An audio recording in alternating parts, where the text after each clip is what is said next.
just flew in on the red eye, so I can't promise how articulate I'll be. But ask me whatever, and I'll dodge questions as best I can. So talk to us about the general arc. We all saw the pilot, obviously. Cool. And I'm assuming other characters from the DC universe are going to pop up. So can you talk to us sort of maybe about theme and general overall stuff that you can tell us about what we can expect? Well, this is it's a story about redemption and revenge, and the journey of Oliver Queen from being, this sort of survivor of this ordeal, this 5-year-long ordeal, to becoming a hero. You'll see, like, in episode 6, he says, I don't think of myself as a hero. And he truly doesn't. He really is, he's back to, redeem his family for the sins of his father, the sins of the father and the sins of the son. But his journey over the course of the first season is going from that guy to a guy who really is a true hero. Someone who doesn't think of himself as being a hero, someone who doesn't consider his actions heroic, to being a hero. As we like to say, it's, for those familiar with the comic, it's the journey of going from being the Arrow to being Green Arrow. Now, over the course of the first few episodes, from the episode synopsis, it seems like it'll be a target of the week from the book. Will we see a villain for overall seasonal arc appear, or will we just see enemies of the week for the first season? Both. You'll certainly see a sort of a big uber bad, that we're setting up for the end of the season. But then there are several, sort of bigger bads that you'll see throughout the season. And the one thing that we do pretty quickly is, even though the list, Oliver's list of targets, is our way in, we pivot off of that really quickly. So it's not like just generic bad guy of the week. Each episode is different, and each episode provides a different antagonist and a different challenge for Oliver.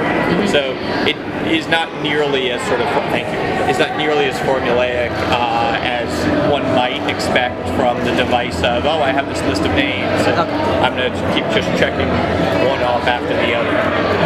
Part of the fun of the show is coming into it with that conceit and then seeing how quickly and how differently we, turn it on its head so quickly.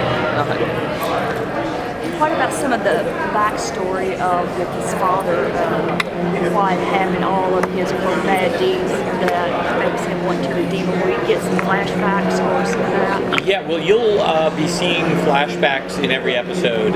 We basically pick up in the second episode where the pilot leaves off, which is the pilot ends with Oliver arriving on the island, or approaching the island. The second episode flashbacks begin with him setting foot on the island. And over the course of that long flashback story, we will provide details of what exactly Oliver learned about his dad. If his dad is dead, how did he learn about them? One of the themes of the show is Oliver grew up having a certain vision of his father, a certain understanding of his father, and in the events of the pilot, as you saw, he started to learn that a lot of that impression was wrong, and that there's a lot of secrets to his family that he didn't know anything about, and that obviously includes his mother as well.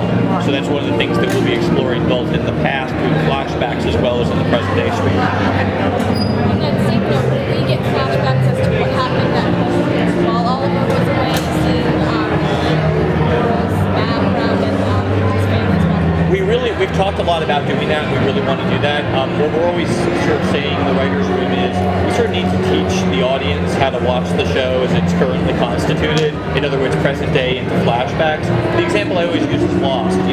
Lost had a very similar narrative structure, and then once the audience sort of got used to that, they were able to start playing around with things like nonlinear structure and flash forwards instead of just flashbacks and whatnot. So in Success, we would like to chart a very similar course, where we get asked that question a lot, like, will we get a chance to see what it was like in the events leading up to the boat crash, in the events leading up to the discovery of Oliver's, that Oliver was alive, his return. Like, one of the scenes I would love to write is the scene where Moira gets that phone call, hey, your son, who you thought was dead for 5 years, he's alive, and watching all the variety of emotions play across her face.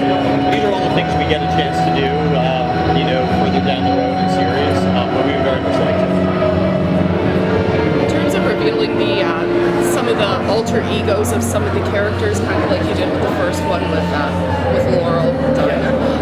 Are we going to see people and then they'll morph into, or will it kind of be a little more kind of surprises? Like, will we see it coming? Because I loved that aspect. I'm good. I'm glad. I think it's, we've definitely taken different approaches, and we'll continue to do that. I think because part of the fun for us is, in some cases, a character comes on the stage and they have all this quote-unquote baggage from the comic book, and that's fun to lay into.